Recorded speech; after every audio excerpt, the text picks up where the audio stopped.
Nós iniciamos na semana passada uma série de mensagens sobre Jó. E eu tenho certeza que muitos aqui foram abençoados, porque eu fui muito abençoado com o que Deus nos trouxe na semana passada. Na sexta-feira agora, nós tivemos uma mensagem também sobre o sofrimento humano. Aliás, eu queria dizer para você que a sexta-feira tem sido tempo precioso. Deus tem falado muito ao nosso coração a cada sexta-feira. Todas as sextas, às 20 horas, nós temos uma reunião aqui, onde nós cantamos louvores, onde nós temos um momento de oração em grupo, onde nós, de alguma forma, compartilhamos a nossa vida e ouvimos Deus falar conosco. Então, tem sido precioso esse tempo.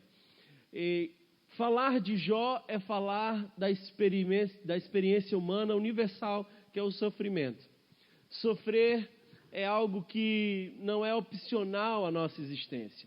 Aliás, Francisco Otaviano escreveu um poema que acho muito pertinente para essa manhã. Ele diz: quem passou pela vida em brancas nuvens e em plácido repouso adormeceu, quem não sentiu o frio da desgraça, quem passou pela vida e não sofreu, foi espectro de homem, não foi homem. Só passou pela vida e não viveu. Porque viver é sofrer. A nossa fé em Deus não nos isenta dessa possibilidade de sermos alcançados pela calamidade. E mais ainda, eu queria ir além e dizer que a nossa fé em Deus, às vezes, é o motivo pelo qual nós sofremos. Eu não sei se você se escandaliza com o que eu estou te dizendo, mas eu acho que se Jó não fosse um homem íntegro, justo, temente a Deus e se desviasse do mal, Deus jamais teria chamado a atenção de Satanás para a vida de Jó. Então, não somente a nossa fé não é o passaporte para uma vida tranquila, como às vezes Deus usa o sofrimento para trabalhar em nós. Você perceba nas Escrituras de que Sadraque, Mesaque e Abidnego só experimentam a fornalha porque são fiéis. Daniel só é jogado na cova dos leões porque era fiel. O próprio Cristo só experimenta a dor da cruz porque era Deus e fiel ao Pai. Então a nossa experiência com Deus, a nossa relação com Deus, por vezes será experimentada no fogo da vida. E essa é a história de Jó. O interessante quando a gente fala sobre Jó é de que nós sabemos como começa e como termina. Mas Jó, pasmem, não lia o livro de Jó. E eu tenho uma profunda desconfiança de que Jó morreu sem saber do diálogo celeste que houve sobre ele. Porque não foi Jó quem escreveu o livro de Jó. E em nenhum momento Deus revela o que estava acontecendo. O fato é que há um corte interessante. O livro de Jó começa descrevendo quem ele era e como vivia aqui na terra. Depois há um corte e aí a história vai para uma dimensão celestial onde Deus está conversando com um anjo caído que veio junto com os demais anjos se apresentar ao Senhor. E depois há um outro corte e o plano terrestre volta à cena principal. E a calamidade acontece sucessivamente, não deixando margem para dúvidas acerca da mão pesada de Deus sobre a vida de Jó. Quando a gente lê o livro de Jó, a gente faz pelo menos duas perguntas. Por que sofremos? Talvez essa seja a pergunta mais primária quando nós estamos num momento como esse. A segunda é por que Deus justo deixa um inocente sofrer. E aí nós temos a famosa teodiceia filosófica, diz se Deus é bom e poderoso, por que homens justos sofrem? E nós lemos agora no capítulo 37 do livro de Salmos, Salmo 37, que o momento dos ímpios chegará, mas ao tempo de Deus e não o nosso tempo.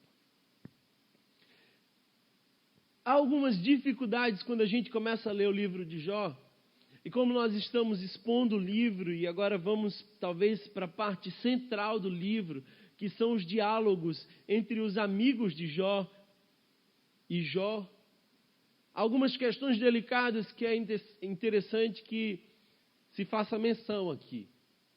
Porque nem tudo que nós lemos no livro de Jó é palavra vinda da boca de Deus para o nosso coração. E é preciso discernir o que é de fato verdade para nós. Porque ali é a narrativa de diálogos que nem sempre estão fundamentados no Evangelho. Portanto, para a gente falar sobre o livro de Jó, e principalmente sobre os diálogos dos amigos de Jó com Jó, nós precisamos fazer uma separação de pelo menos 4 categorias de afirmação. São 4 tipos de afirmação que o livro de Jó tem, que nós precisamos discernir para não patinar nas ideias. O primeiro tipo de afirmação, a primeira categoria que nós vemos, é a categoria que eu chamaria de mentira, mentira. E essa é a afirmativa que sai da boca do diabo e de todos aqueles que são direcionados por ele. São mentiras profundas e que fazem o mal. Essa não é tão difícil distinguir, mas é bem diferente da próxima categoria, porque a próxima categoria que nós vemos no livro de Jó é a categoria da mentira verdade. E a mentira verdade nada mais é do que a mentira maquiada de realidades fora do seu contexto. Quando nós lemos os discursos dos amigos de Jó, o que nós vemos são frases, afirmações que parecem fazer todo sentido, mas que fora do seu contexto são extremamente perigosas e mentirosas, embora sejam verdade. E aqui cabe uma reflexão muito profunda. Ouçam muito bem o que eu vou dizer para vocês. Às vezes o diabo nos engana, falando verdades maquiadas de mentiras e às vezes mentiras maquiadas de verdade. Por exemplo, quando Jesus é tentado pelo diabo, o que o diabo usa? O diabo usa a palavra. O diabo usa textos bíblicos. Ele propõe uma interpretação equivocada dos textos. Porque não é o fato de ler a palavra que nos garante a certeza de que palavra é. Por vezes o que se faz nas igrejas é ler o texto e fazer afirmativas que são totalmente contrárias ao que o Verbo encarnado nos propõe. Então, mentira-verdade é uma categoria que nós vemos onde a mentira está maquiada de realidades e verdades fora do contexto. Uma terceira categoria que nós vemos é a verdade mentira, que é a manipulação da verdade para fins de consumo e destruição. O diabo é capaz de manipular a verdade, fazendo daquela verdade uma sutil mentira. Portanto, quando nós lemos o livro de Jó, a gente precisa saber se aquilo é verdade, verdade, ou seja, boca de Deus e revelação de Deus para nós, se é mentira, mentira, boca de Satanás e influência dele em nossas vidas, ou se é verdade, mentira e mentira, verdade. Durmam com uma bronca dessa. É por isso que requer todo um cuidado acerca dessa leitura. Não é... Tem irmãos que têm uma leitura mística, eles abrem a Bíblia e falam assim, olha o que Deus está falando. Não é? Ou às vezes alguém abre no desespero a Bíblia tentando ver algo da parte de Deus ali. E aí abre no texto onde Judas vai e se mata. Aí a pessoa diz, não, deve ter sido errado, uma conexão falha aqui com o celestial. Então abre de novo, aí quando abre de novo, põe o dedo lá, e aí é Jesus falando para Judas, o que tens que fazer, faz e pronto. Vai depressa. Aí o cara, será que Deus está me mandando? Sabe, é preciso muito cuidado ao ler o livro de Jó, para que a gente não caia nos sutis desvios das argumentações dos amigos de Jó. Quando eu falar para vocês sobre amigos de Jó, saibam bem de quem eu estou falando, porque eles são tudo menos amigos. Aliás, o único momento onde eles oferecem consolo verdadeiro é quando eles chegam próximo a Jó e vem aquela situação e eles decidem passar 7 dias ao lado de Jó silenciosamente. Quando eu leio isso, eu aprendo algo importante. É de que tem momentos de dores, onde não cabem palavras, e a maior de todas as sabedorias é saber calar. No funeral, por exemplo, há pouco a se dizer. Aliás, as pessoas não lembrarão do que você dirá, lembrarão que você esteve lá. Porque tua presença fala muito mais do que palavras que não raras vezes são equivocadas. Consolos que não consolam. É preciso sabedoria para não nos tornarmos amigos de Jó, consoladores molestos. O fato é que, diante dessa temática, por que os justos sofrem? Existem 3 perspectivas, e eu falei rapidamente sobre isso na sexta passada, e eu queria retomar esse argumento aqui agora.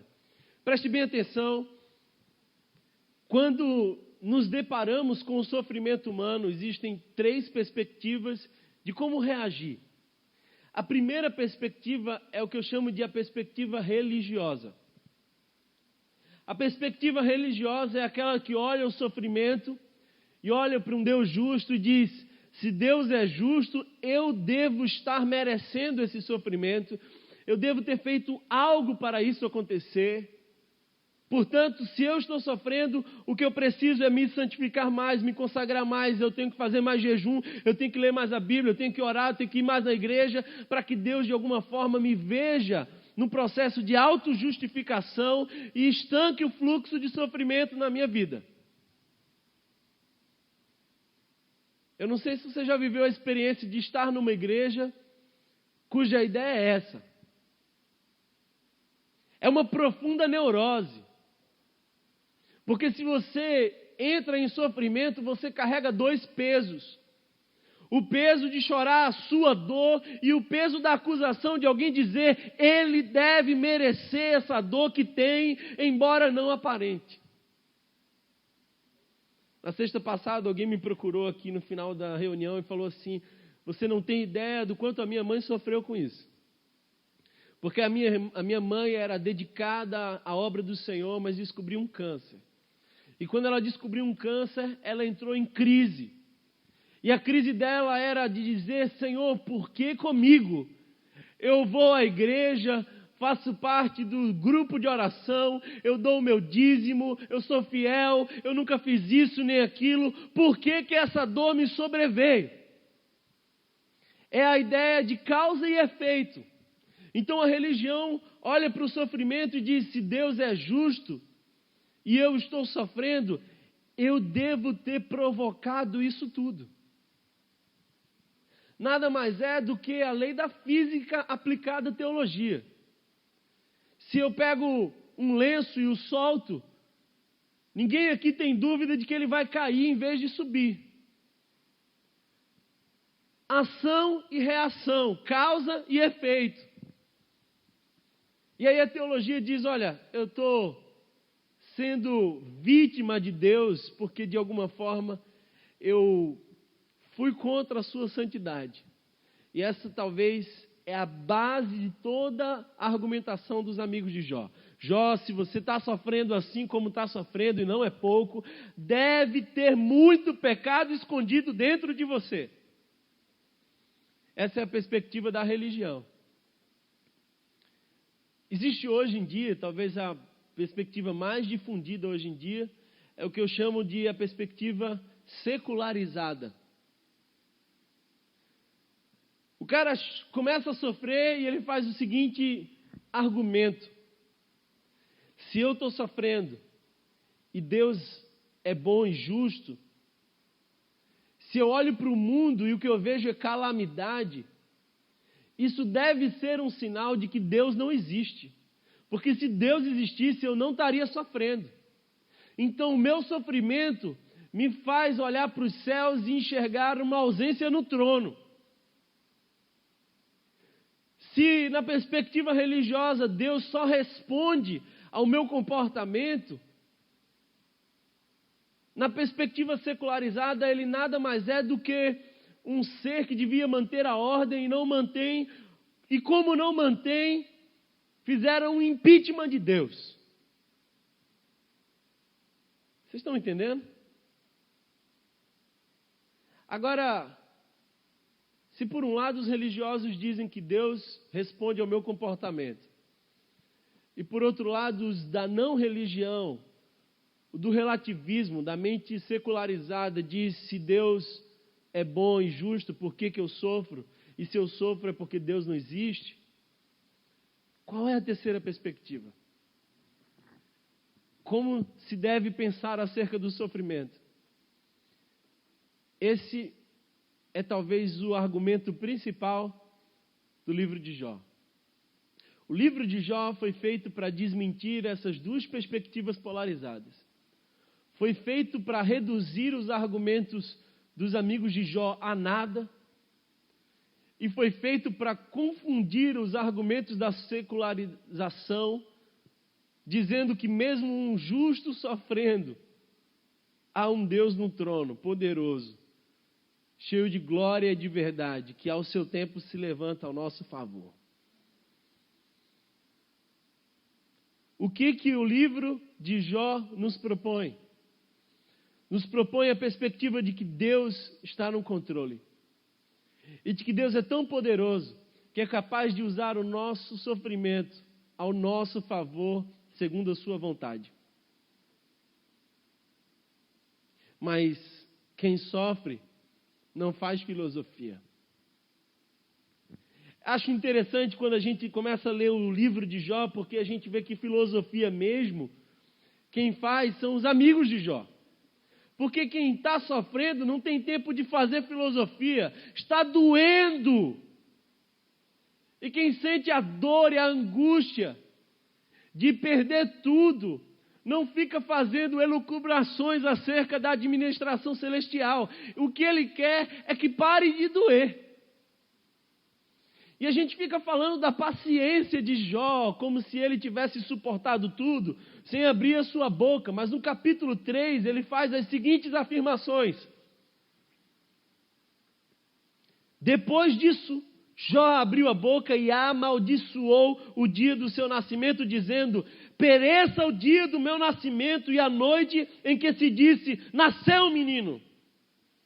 Transforme-se aquele dia em trevas e Deus lá do alto não se importe com ele, não resplandeça a luz sobre ele.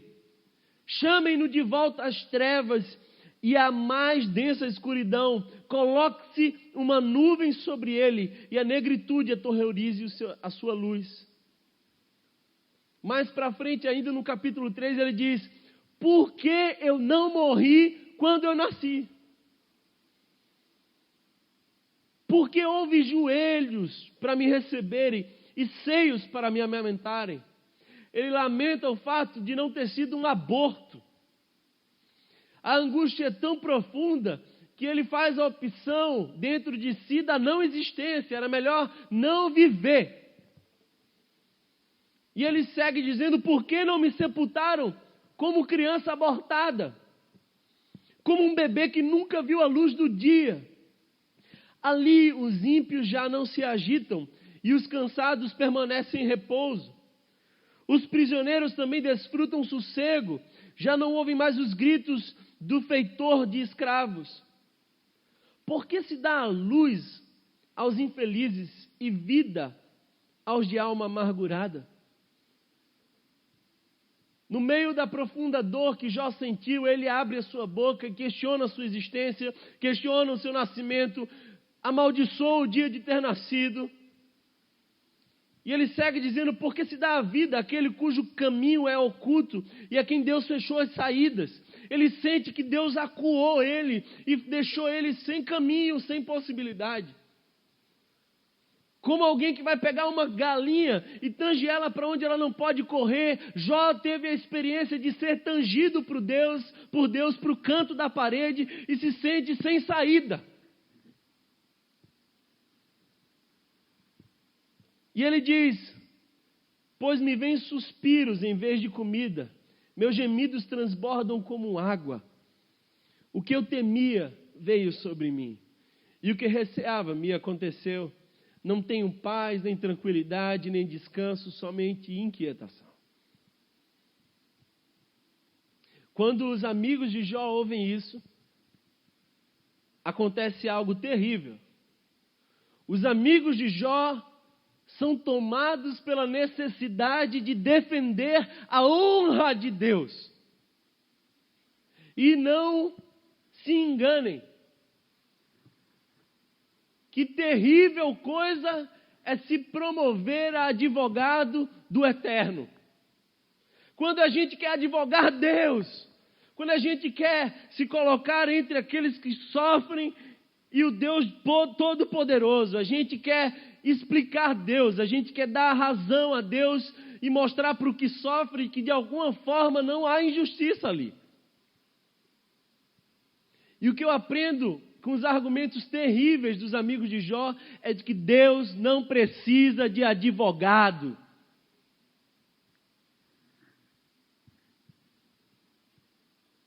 Quando os amigos de Jó ouvem o que Jó diz ao respeito da vida, aí eles começam. E os seus discursos só param quando a voz de Deus se faz ouvida. Mas eles começam a dizer: reflita agora. Qual foi o inocente que chegou a perecer? Onde foi que os íntegros sofrem destruição? Essa é a pergunta dos amigos de Jó para Jó. Pelo que tenho observado, quem cultiva o mal, semeia maldade. E isso também colherá. Eles aplicam aqui a lei da semeadura, dizendo: olha, Jó, se você está colhendo sofrimento, é que você plantou. Aí a gente fala assim: eu jamais diria isso.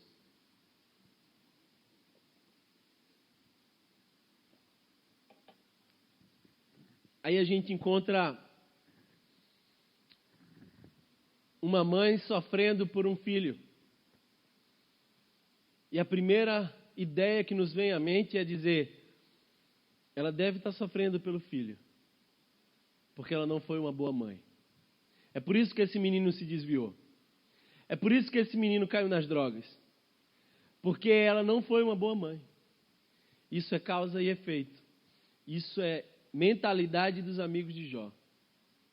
A gente fica tentando explicar as situações a partir dessa ideia.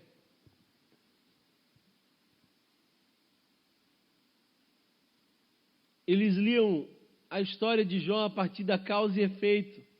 Aplicava as leis da física à sua teologia. E o pior é que o volume das acusações acerca de Jó foi aumentando.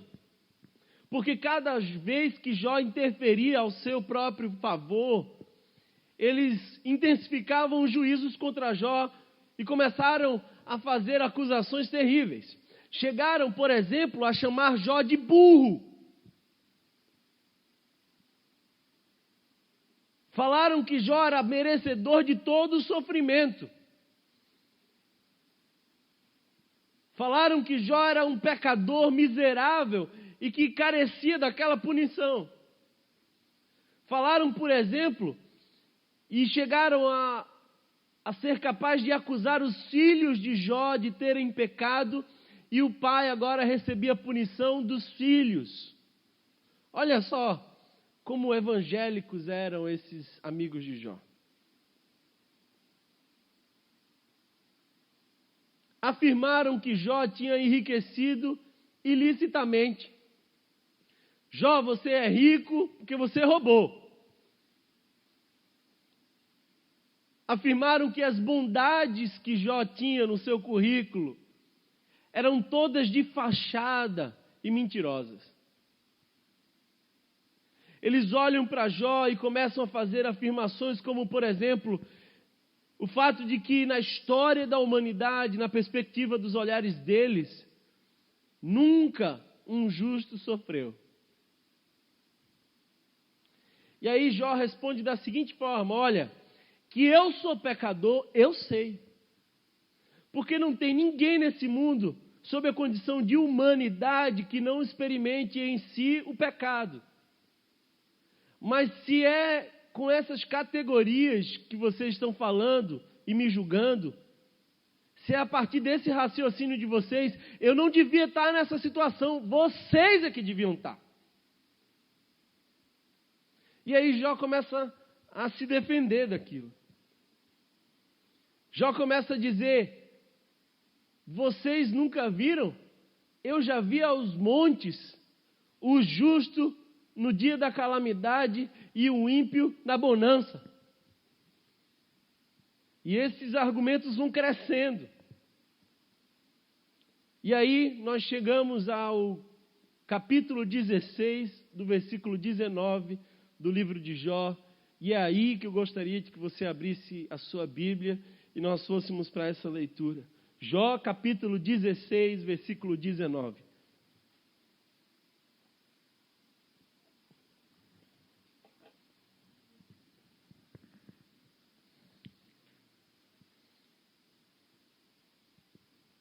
Esse é um momento onde o discurso começa a ficar repetitivo. Jó se sente cansado em estar em sua autodefesa. Os amigos de Jó começam a evoluir nas suas acusações. Então Jó, no meio da sua mais profunda dor, faz uma afirmação profunda. Acompanhe comigo a leitura, Jó capítulo 16, versículo 29. 19, eu falei 29, foi? Ou vocês que ouviram errado? Eu acho que foi 19. 19 ao 22. Olha só o que Jó diz. Saibam que agora mesmo a minha testemunha está nos céus. Nas alturas está o meu advogado. O meu intercessor é meu amigo. Quando diante de Deus correm lágrimas dos meus olhos, ele defende a causa do homem perante Deus. Como quem defende a causa do amigo. Pois mais alguns anos apenas e farei a viagem sem retorno. Olha só, quando Jó está no ápice do sofrimento, cansado de se defender daquelas acusações, ele olha para os céus e faz a seguinte constatação. Ele diz: olha, nos céus está a minha testemunha. Só nos céus está aquele que pode de fato testemunhar o que eu estou dizendo. E ele segue dizendo: nos céus está o meu advogado.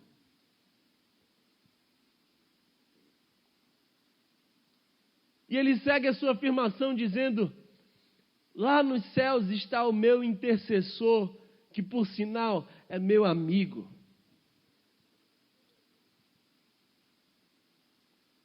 E aí, talvez a afirmativa mais interessante desse texto é quando Jó diz: e ele me defende perante Deus.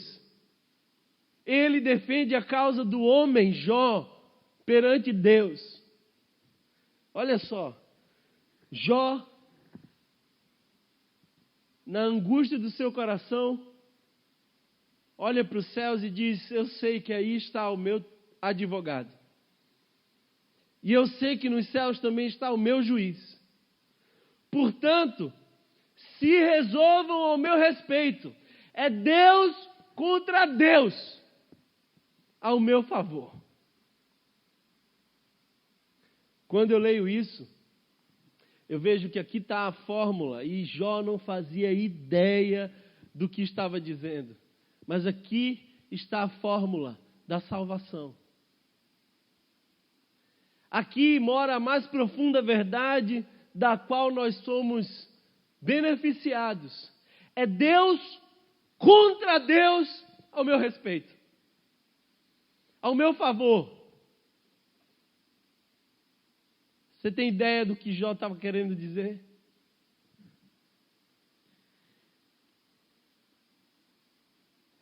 A Bíblia diz que Deus é reto juiz. e de que, por ser justo, não podia ignorar os nossos pecados. Mas a Bíblia também diz que Deus é um Deus amoroso, que padece de amores e misericórdia por nós. Então, um dia, Deus, contra Deus, se resolveu em relação a mim e a você. O Deus justo encontra o advogado Jesus na cruz do Calvário, Deus contra Deus, ao meu favor. Você entende a profundidade do que eu estou te dizendo? Haverá um dia onde nós estaremos frente a frente com o Pai, o nosso juiz. E eu imagino que ali há centenas e milhares de acusações contra nós. E sendo Deus juiz, justo, Ele olha para nós e ouve a Satanás, cujo nome quer dizer acusador. Satanás é o advogado de acusação. Então imagina o julgamento. Você entra na sala, está Deus juiz, Satanás te acusando de muita coisa, e todas elas verdadeiras. Esse é o momento onde Satanás usa a verdade e mentira. Aí do outro lado aparece aquele que nós chamamos de o Cordeiro de Deus. Advogado de defesa. E ele olha para o Pai e diz: é verdade todas as acusações contra ele.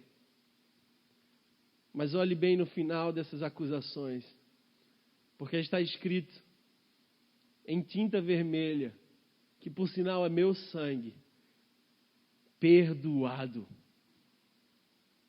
E Deus contra Deus se resolvem ao nosso respeito. Jó diz: eu estou cansado de me defender, de tentar resolver a minha causa, de tentar entender a minha dor, de tentar achar justificativas para a minha calamidade. Deus, ainda que tu me mates, em ti esperarei, e mora em mim a consciência de que tu, embora seja meu juiz, também és o meu advogado contra tu mesmo. Então se resolva ao meu respeito, porque um dia te verei face a face.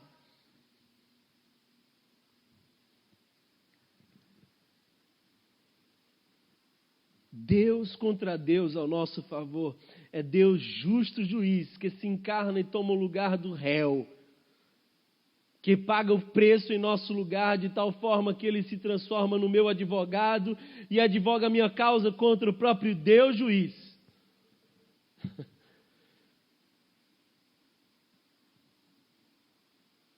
Agora, depois dessa afirmativa, os amigos de Jó começam a fazer argumentos devocionais. Porque quando a gente não tem nada a dizer, a gente vira devocional, não é? A gente apela para devocionalidade. O pregador que não preparou a mensagem, ele começa a encher a mensagem de aleluia, glória a Deus e de enfeites. E aí os amigos de Jó já não tinham o que dizer, aí começam a dizer: aleluia, glória a Deus, observe as aves, vejam as montanhas. E aquilo vai tomando proporções, até que um deles, que nós só descobrimos depois que está junto com os três, ele faz Bildad e Zofar. Aí aparece um outro, cujo nome é Eliú, mais novo, passa um bom tempo pedindo licença para falar, mas cheio de orgulho, começa a dizer: eu achei que de vocês viria a sabedoria, mas Deus me fez o arauto da sabedoria entre vocês. E embora a sua introdução seja bem diferente, o seu argumento é bem igual. E mais um advogado para defender a causa de Deus desnecessariamente. E aí eu acho que Deus se levanta do trono cansado de ouvir tudo aquilo e resolve falar. E quando Deus fala, isso acontece do finalzinho do livro, no início do final do livro, é o desfecho da história. Deus começa a bradar do meio de um redemoinho. Agora preste bem atenção. Deus brada do meio de um redemoinho para Jó. E foi exatamente um redemoinho que matou os filhos de Jó. Imagina Jó vendo um redemoinho, lembrando dos seus filhos morrendo. Como fica a cabeça de Jó? E Deus brada, fala a Jó e os seus amigos ouvem. Quando Deus dos céus rompe o silêncio, Jó estava na expectativa de uma explicação. E os amigos de Jó estavam na expectativa de uma condenação. E Deus, que é Deus, não dá nenhuma coisa nem outra. Deus não satisfaz o coração de Jó acerca das explicações que ele queria, mas também não satisfaz o desejo dos amigos de Jó de fazer uma condenação pública. E aí eu queria que a gente se concentrasse agora na fala de Deus, porque é Deus bradando no meio de um redemoinho, no ápice do sofrimento de um homem justo. E o que mais acho interessante é que parece que Deus não tem interesses em conectar as ideias. Parece que Deus não está interessado em responder nada do que o pessoal perguntou. Aí Deus começa um argumento que eu dividiria em 2 blocos. O primeiro bloco é o convite de Deus para observar o cosmos. Agora, ouça muito bem isso aqui. Deus começa a dizer: ô Jó, Jó, onde você estava quando eu coloquei os fundamentos da terra? Começa assim o papo. Me responda.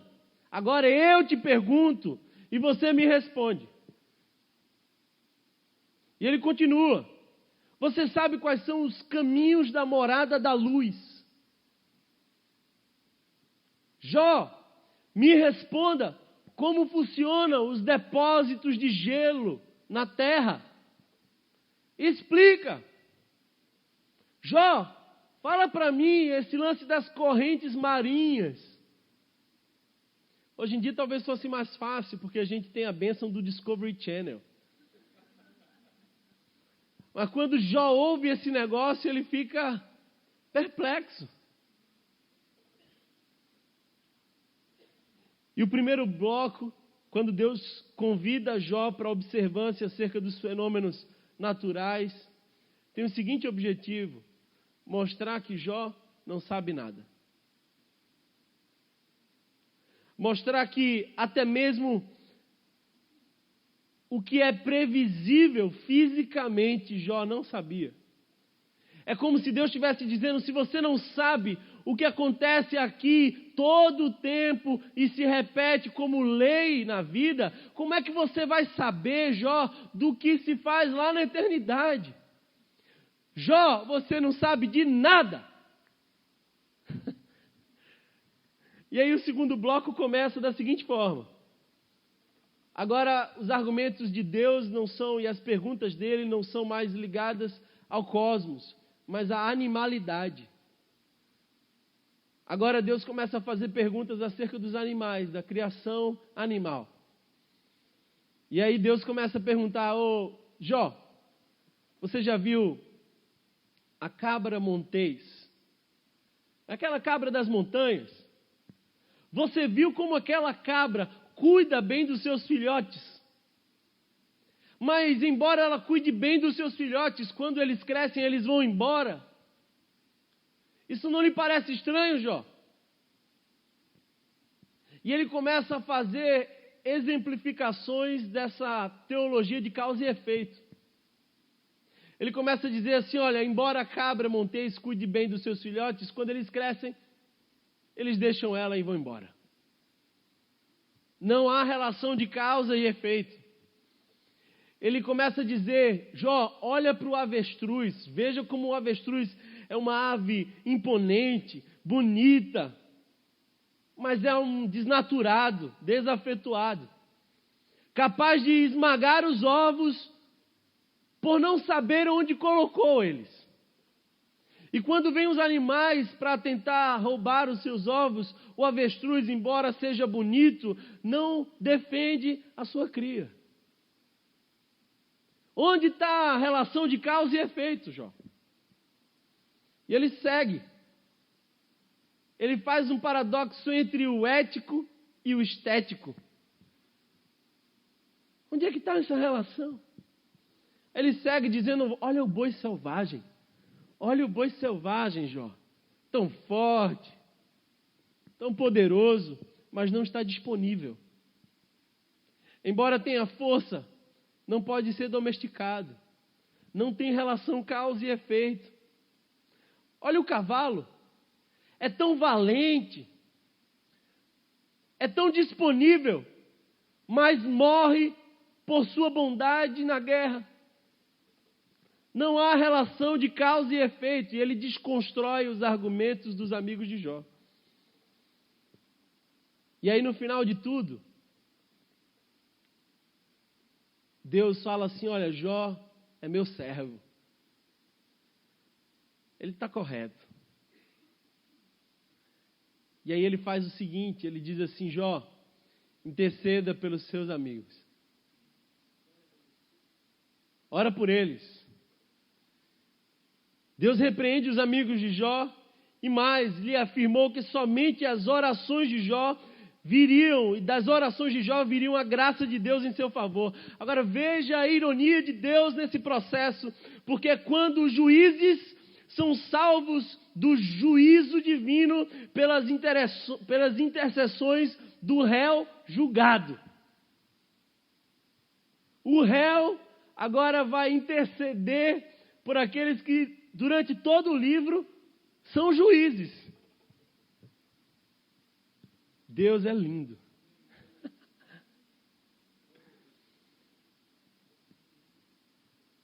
E o final da história a gente só vai ver na semana que vem. Agora, o que eu aprendo com isso? O que eu e você podemos entender acerca de Deus quando a gente olha para essa história, para esses argumentos? O que isso fala para mim e para você? Primeira coisa que você e eu podemos aprender com essa história é de que nosso sofrimento não é necessariamente o efeito, resposta de uma causa-estímulo do nosso comportamento. O nosso sofrimento não nos bate à porta porque nós fomos plantando ele até que ele chegue.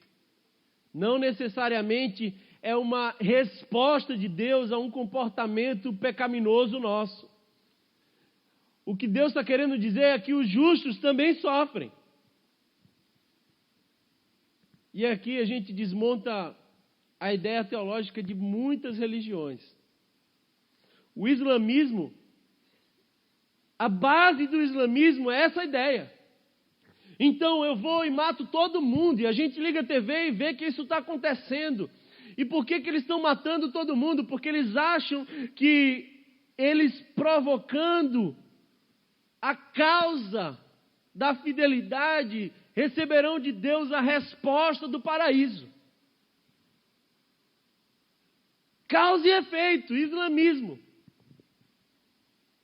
Aí você diz assim, Thomas, isso está muito longe. Eu quero algo mais próximo. Espiritismo. Eu preciso me esforçar para evoluir aqui de tal modo que eu experimente uma evolução que me leve para além do meu karma. E o que Deus está dizendo no livro de Jó é que não é nada disso. é de que se não for pela graça, não será. E aí isso me faz lembrar de João capítulo 9, versículo 1, quando Jesus está andando com seus discípulos. E os discípulos de Jesus fazem uma pergunta.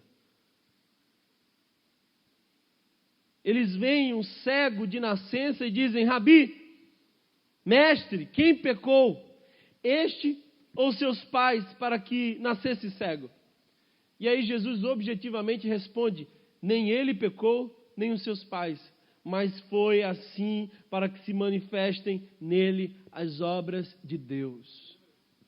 Você tem ideia de que talvez você esteja passando por um problema, uma situação, talvez o sofrimento e a calamidade tenham chegado à sua porta, não porque você plantou algo do tipo, mas porque Deus quer manifestar a glória dele na sua vida através do fogo da dor. Não é resposta dos nossos pecados, mas é um Deus querendo nos provar e aprovar.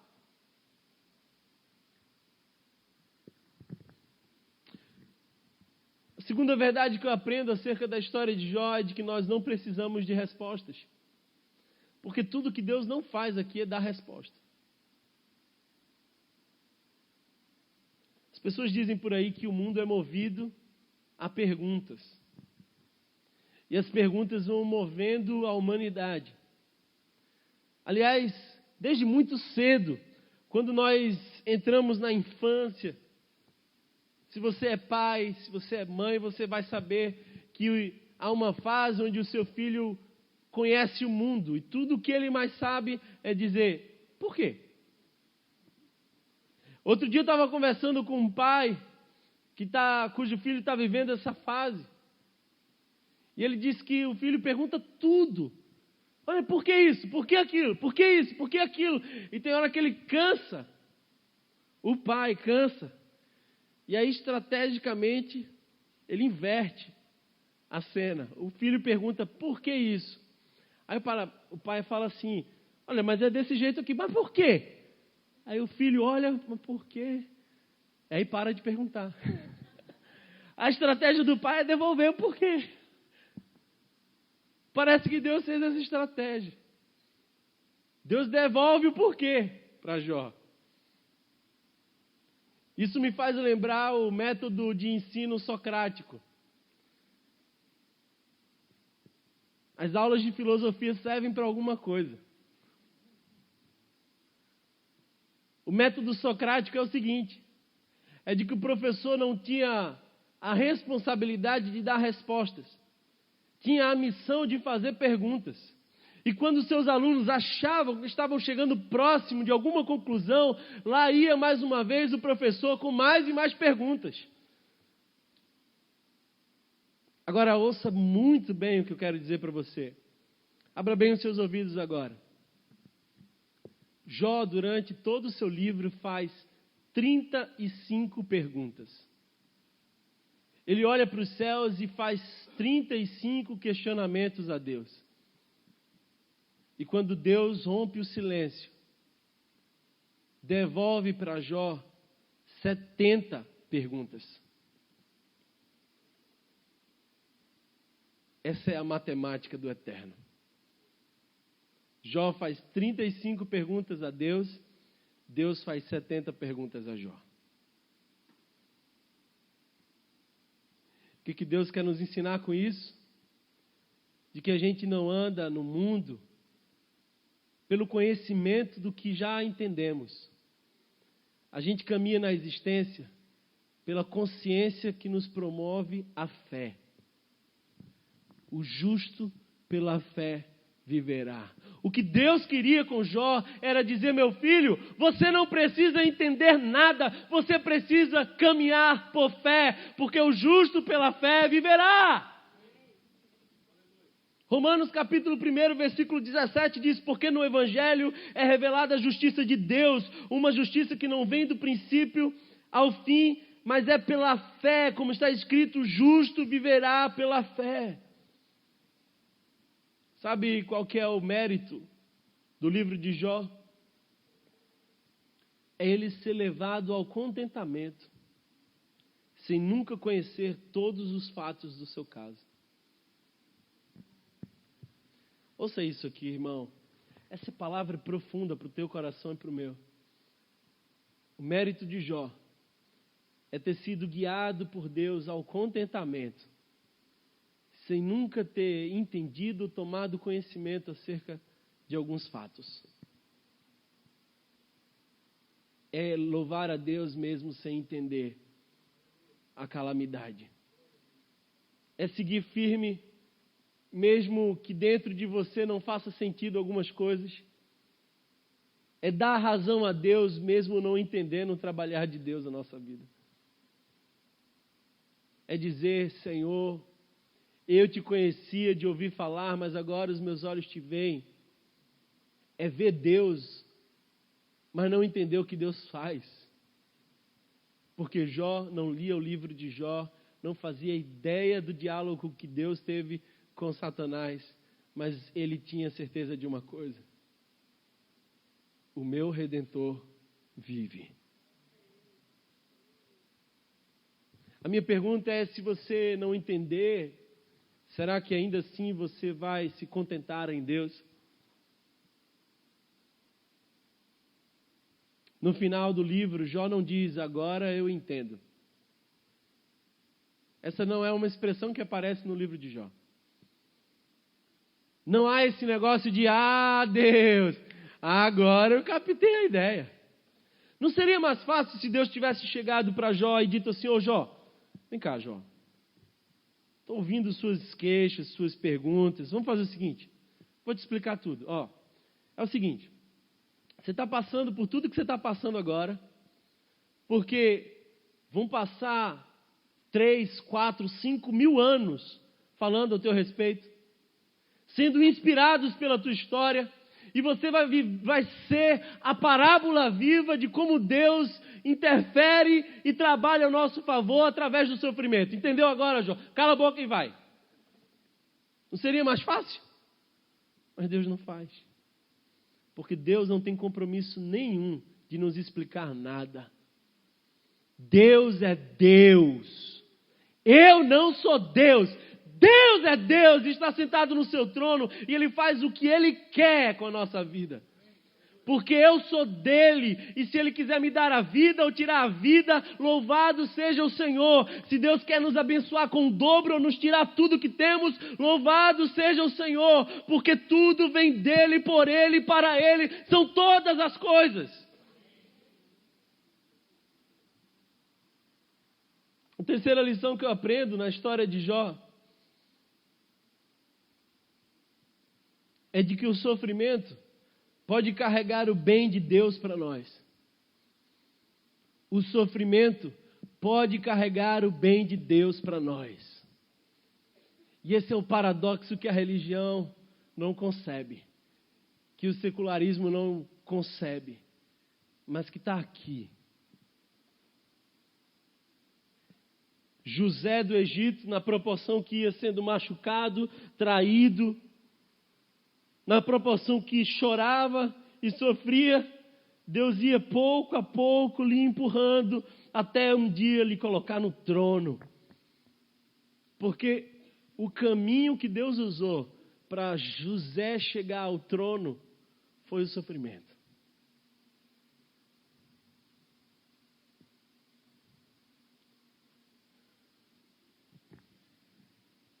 C.S. Lewis, no seu livro Anatomia da Dor, diz o seguinte: o sofrimento é mau. Deus não produz o sofrimento, mas Ele o usa para reverter em bem. E de acordo com isso aqui, Agostinho, muito tempo atrás, afirma o seguinte: Deus, soberanamente bom, não permitiria de modo algum a existência de qualquer mal em suas obras, se não fosse poderoso e bom a tal ponto de poder fazer o bem a partir do próprio mal. Assim, a infinita bondade de Deus pertence permitir males para deles tirar o bem. Deus é tão bom que a gente pode dizer, como disse José, quando olha para os seus irmãos e se apresenta a eles, E ao se apresentar, diz José, meus irmãos, eu sou José, mas escuta só um negócio. Não se incomode com tudo que vocês fizeram ao meu respeito, porque o mal que vocês me fizeram, Deus transformou em bem. Aleluia. Eu sirvo a um Deus que em nada é limitado, em tudo é poderoso e bom, que até as calamidades da minha vida me empurram para a vontade soberana de Deus, que me faz ter a consciência de dizer: todas as coisas cooperam para o meu bem. Ele quer nos despertar, nos corrigir, nos gerar intimidade, nos aprimorar. Romanos capítulo 5, versículo 3 diz o seguinte: e não somente isso, mas também nos gloriamos nas tribulações, sabendo que a tribulação produz paciência, e a paciência produz esperança, e a paciência produz experiência, e a experiência produz esperança. O nosso sofrimento é produtivo. Às vezes as pessoas dizem assim: olha, eu não sei porque Deus não responde a minha oração. Eu não sei porque Deus não faz esse milagre. Eu não sei porque Deus não me dá isso ou aquilo. Eu tenho certeza que é a graça de Deus na tua vida. Outro dia uma mulher chegou e falou assim: olha, a minha filha está doente. E eu já orei e ela não é curada. Mas eu já orei por outras pessoas e elas foram curadas. Por quê? Por que Deus faz isso comigo? E a resposta é a seguinte: porque Deus quer salvar você da idiota ideia de você achar que é você quem cura. Deus põe espinho na carne para você lembrar quem você é e das suas limitações, porque se Deus desse conta das nossas neuroses, nós seríamos tão seres adoecidos que esqueceríamos do próprio Deus. Pois a nossa leve e momentânea tribulação produz para nós um peso eterno de glória muito excelente. Não atentando nas coisas que se veem, mas nas que não se veem. Porque as que se veem não são temporais, e as que se não veem são eternas. Como pode um justo sofrer? Eu quero terminar a nossa mensagem de hoje dizendo o seguinte para você: como pode um justo, como pode um inocente sofrer? Eu conheço um inocente que sofreu mais do que Jó. O grande enigma do livro de Jó era um inocente sofrendo. Jesus é o Jó por excelência. Ouça bem isso aqui, não se permita distrair. Jesus é o Jó por excelência. O único sofredor verdadeiramente inocente. Jesus se dispôs a viver a vida de Jó até as últimas consequências. Jesus foi o único que realmente serviu a Deus em troca de nada. Jó sentiu o abandono de Deus, embora abandonado não estivesse. Mas Jesus naquela cruz do Calvário disse: Deus meu, por que me desamparaste? Jó foi traído pelos seus amigos e condenado, injustamente. Mas Jesus experimentou a traição e foi condenado em nosso lugar. Jó foi atacado por Satanás, mas Satanás acabou aproximando Jó de Deus. Jesus Cristo foi atacado por Satanás, mas na maior das reviravoltas da história, Satanás só contribuiu e cumpriu com o plano de salvação e graça de Deus para a nossa vida. Na cruz do Calvário, o maior de todos os Jós da história morreu em nosso lugar. Deus contra Deus se entendendo ao meu favor. O Deus justo tendo a sua justiça cumprida no meu advogado Jesus. Deus contra Deus se entendendo ao nosso respeito e nos trazendo esperança. Feche os seus olhos agora. Eu queria orar por você. Eu não sei pelo que você está passando, eu não sei o que você tem vivido, mas eu quero dizer para você nessa noite: você não precisa entender, não precisa de respostas. Você precisa hoje é da convicção de que todas as coisas cooperam para o seu bem. E de que Deus é tão poderoso que é capaz de transformar o mal que te aconteceu no caminho para que o bem te ocorra. Recebe nesse momento graça de Deus, não para entender o que está acontecendo, mas para suportar em adoração. Bem sei que tudo podes e nenhum dos teus planos pode ser frustrado.